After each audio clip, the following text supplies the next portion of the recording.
औरतों की चोटी काटने की घटना होने लगी थी। जैसे ही रात होती, एक चुड़ैल अपने हाथ में खंजर लेकर आती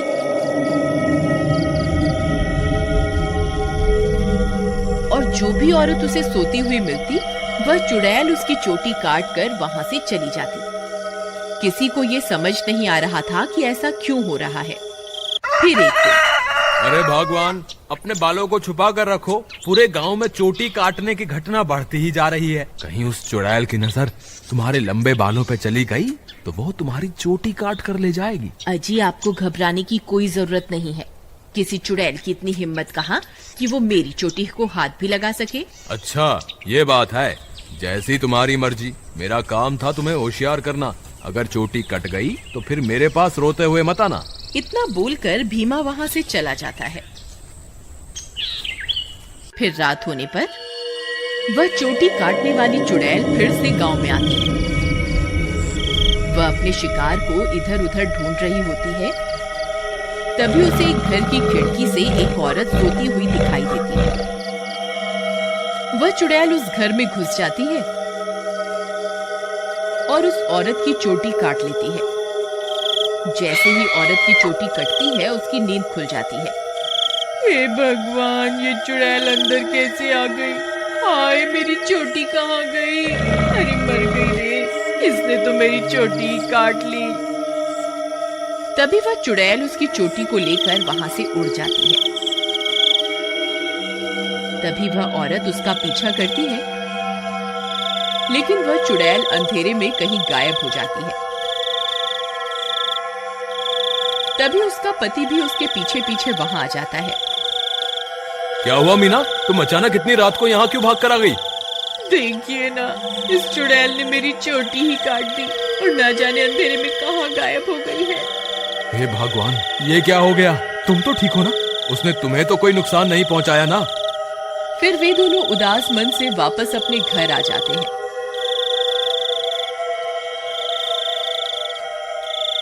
अगले दिन सुबह होने पर मीना की चोटी कटने की बात पूरे गांव में फैल जाती है। सब लोग उस चुड़ैल के बारे में बातें कर रहे होते हैं। फिर भीमा को अपनी पत्नी की फिक्र होती है, तो वह अपने घर की ओर चल देता है।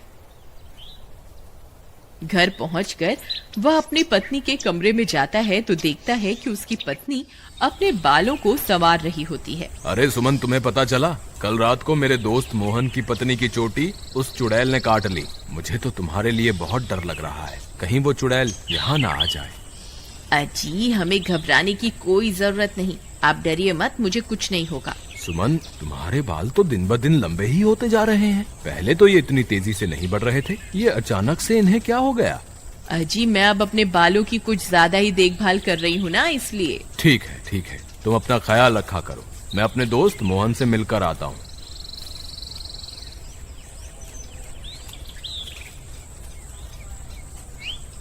अरे भाई मोहन, तुम कैसे हो? भाभी के बारे में पता चला, सुनकर बहुत दुख हुआ। क्या बताऊं भीमा भाई, जब से मीना की चोटी कटी है उसका तो रो रो कर बुरा हाल है। और बताओ, सुषमा भाभी तो ठीक है ना? अब तुम्हें भाभी का बहुत ज्यादा ख्याल रखना होगा, कहीं चुड़ैल उन्हें अपना अगला शिकार न बना ले। तुम सही कहते हो भाई, मुझे भी बहुत फिक्र हो रही है। ठीक है, अब मैं चलता हूँ। तुम अपना और मीना का ध्यान रखना। फिर इतना बोलकर भीमा वापस अपने घर आ जाता है।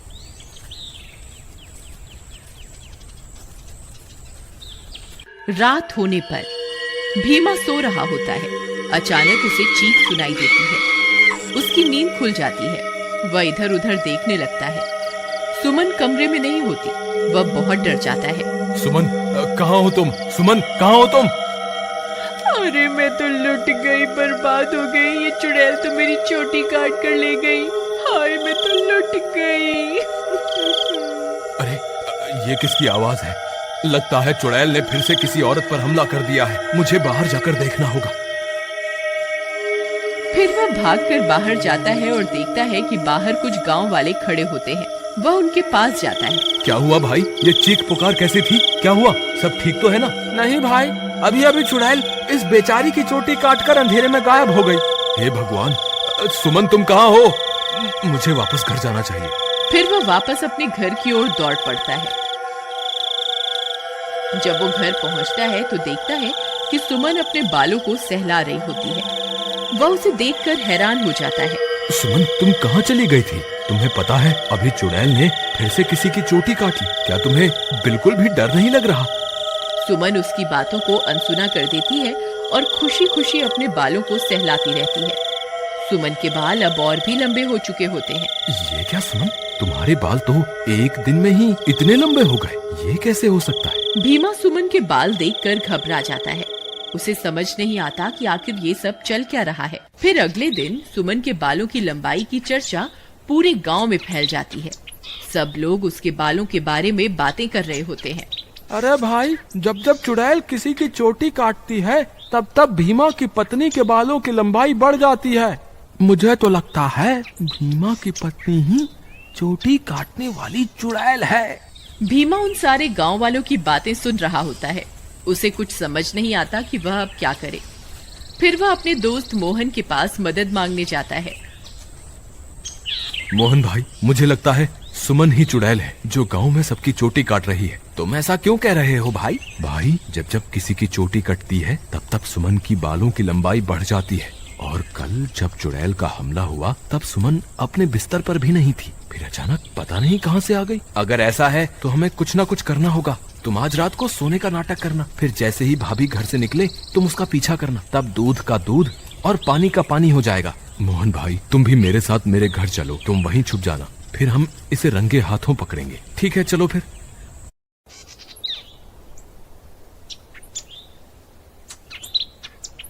फिर वे दोनों भीमा के घर आ जाते हैं और मोहन अलमारी के पीछे छुप जाता है।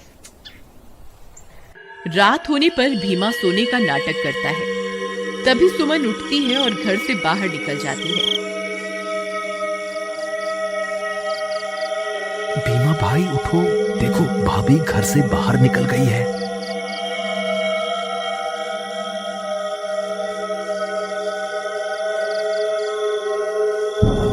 सुमन थोड़ी दूर जाते ही चुड़ैल में बदल जाती है और अपने शिकार की तलाश करने लगती है। भीमा और मोहन की आंखें फटी की फटी रह जाती हैं। भीमा भाई, तुम्हारा शक सही निकला, तुम्हारी बीवी तो चुड़ैल निकली। मोहन भाई, अब क्या करें? ये जरूर अपने शिकार की तलाश में निकली होगी। अगर हमने इसे नहीं रोका तो आज ये फिर से किसी की चोटी काट लेगी। लेकिन भीमा भाई, भाभी सबकी चोटियां क्यों काट रही है? मुझे क्या पता भाई, जब तू अपनी भाभी से मिलेगा तो पूछ लियो। चलो इसका पीछा करते हैं।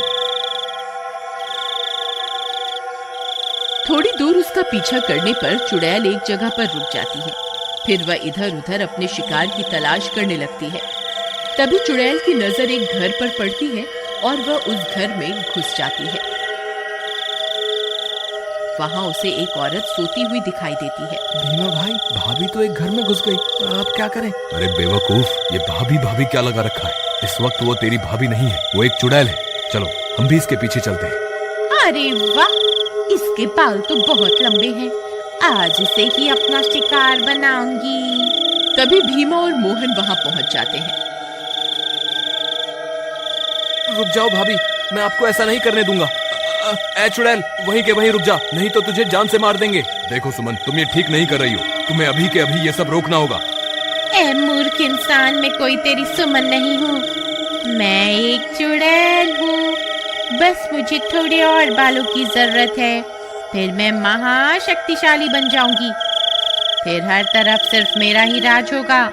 भीमा भाई, तुम इसे बातों में उलझाओ, मैं पीछे से जाकर इसकी चोटी काट दूंगा। फिर भीमा चुड़ैल को अपनी बातों में उलझाता है। तभी मोहन चुपके से चुड़ैल के पीछे पहुंच जाता है और उसकी चोटी काट देता है। अरे मर गई रे, ये तूने क्या कर दिया? मेरे सारे कराए पर पानी फेर दिया। चोटी कटते ही चुड़ैल की सारी शक्तियां खत्म हो जाती हैं और सुमन चुड़ैल के चंगुल से आजाद हो जाती है। अरे भाभी, आप वापस आ गई। मोहन भैया, आपका बहुत बहुत धन्यवाद। आपकी वजह से मुझे इस चुड़ैल से मुक्ति मिल गई। भीमा भी अपनी पत्नी को वापस पाकर खुश हो जाता है और वे दोनों फिर से एक साथ रहने लगते हैं।